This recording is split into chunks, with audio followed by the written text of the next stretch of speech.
Let me just finish this chapter and I'll be right there.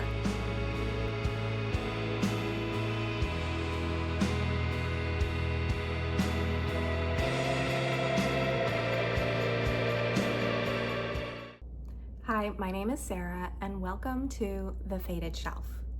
This is a channel where I want to dive into all things reading, romance, romantasy, and the entire community that goes along with it. I'm fairly new to the romantasy realm and really started just kind of reigniting my passion for reading in the last year.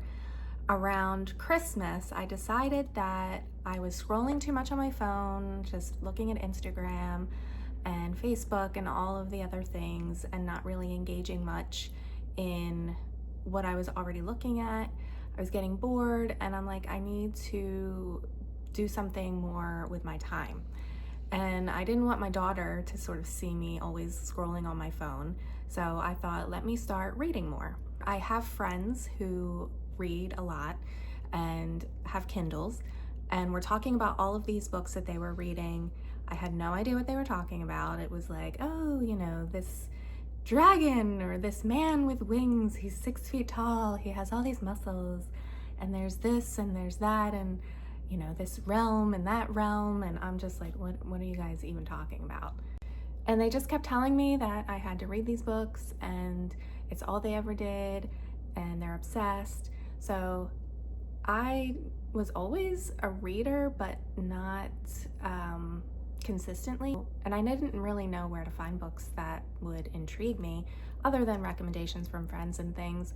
But honestly, I would be very sporadic in my reading. Part of me just thought maybe I just don't enjoy reading. Maybe that's just something I'm not really interested in, can't label myself as a reader, which is fine, except sometimes you feel like, oh, you look around and there's people that are reading all the time and you just feel like, well, maybe they're smarter than me, maybe they're more intellectual, maybe they can have a better attention span. It's always something like, there must be something wrong with me that I just can't read.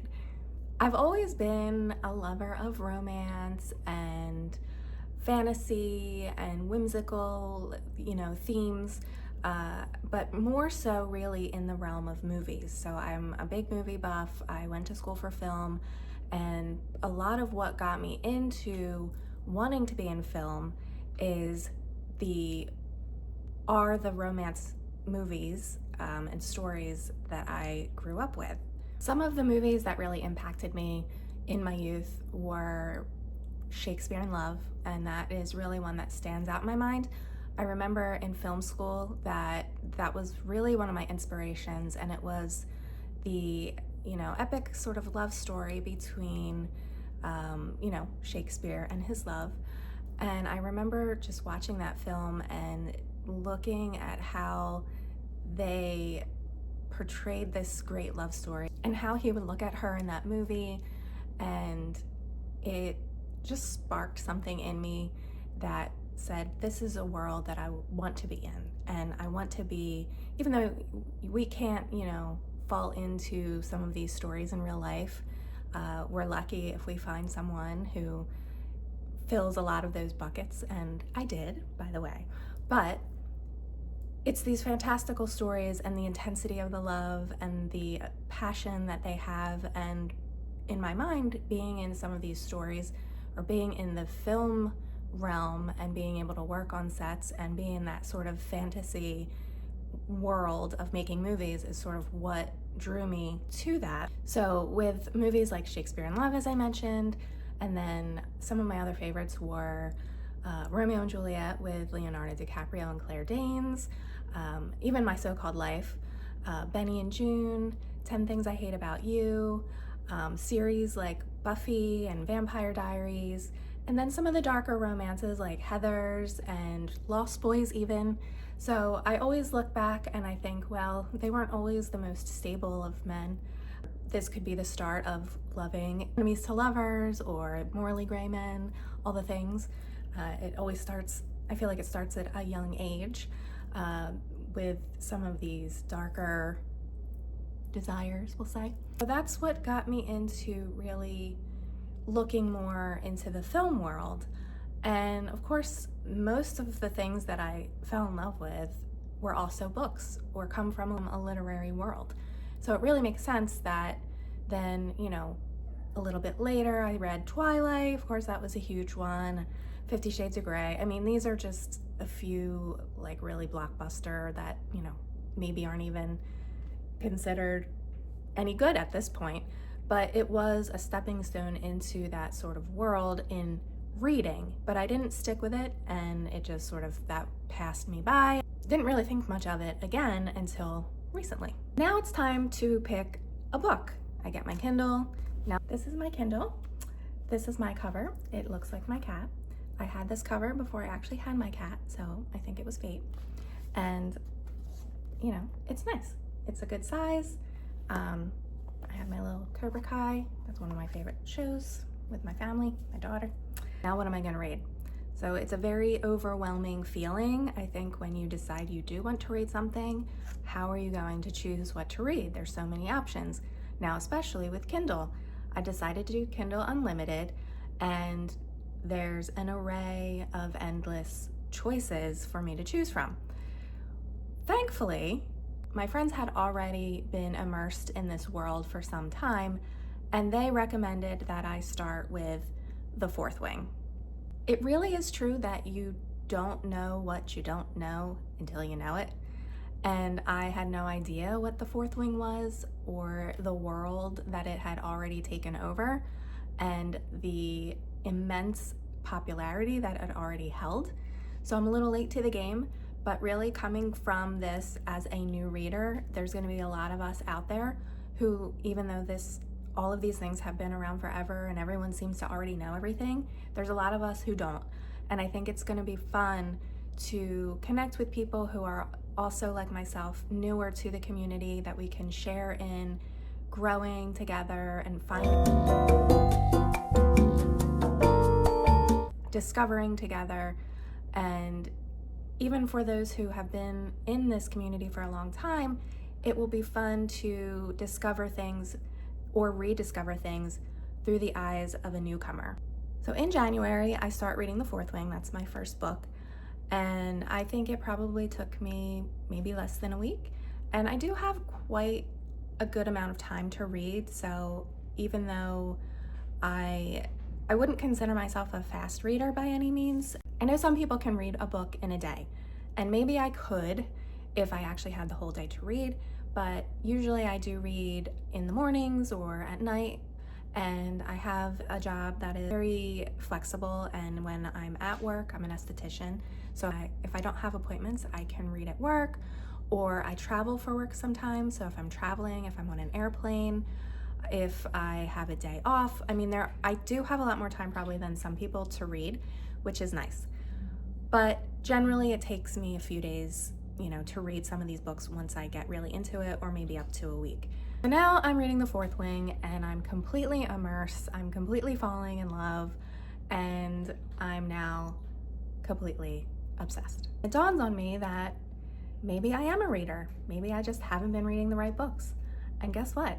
It's okay that these books are romance and romantasy and not something super intellectual, because reading should be fun, and it should take us to places that we could never go, or places we never thought we could go, and it should be a fantasy, and it should make us happy, even though some of these books can be extremely anguish-inducing. But overall, it doesn't really matter what you're reading. You don't need to read something because you think that other people will approve or will make you look a certain way, or you can only read things that are going to make you quote unquote smarter. I think reading in general makes us all smarter and really enhances us in so many different ways. And since January, I have read 43 books, and that is huge for me. And a lot of these books were 400, 500, 800-page books. And I'm gonna share later what books I've read, and we'll talk all about that. But I'm just happy that this actually has gotten me started in reading and really developed a passion for this genre and led me here. And I want to introduce you to my reading buddy. This is Mochi, and she is the sweetest little kitten and the best reading companion anyone could ever ask for. So you will see her throughout my videos and my posts. Say bye, Mochi. You might be asking, why romantasy? And maybe you're not asking that question because you're already really into it and you know why. But the reason I love it is because to me, it feels like watching these movies that I loved so much in my head. And I can create the entire world, the entire scene. And I am a very visual person, so I do feel like I create a movie in my head. When I'm listening to songs, I start envisioning the entire scene of a certain book. And I'm going to talk a little bit about that. I think that would be fun. You know, what songs do you see going with what scenes of the book?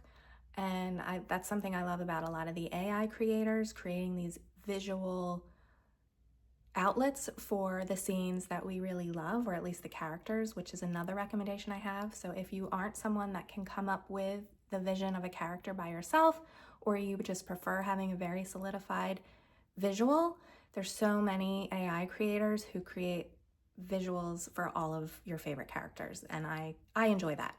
But if you like to create your own character in your head and have it that way, then I think that's great too.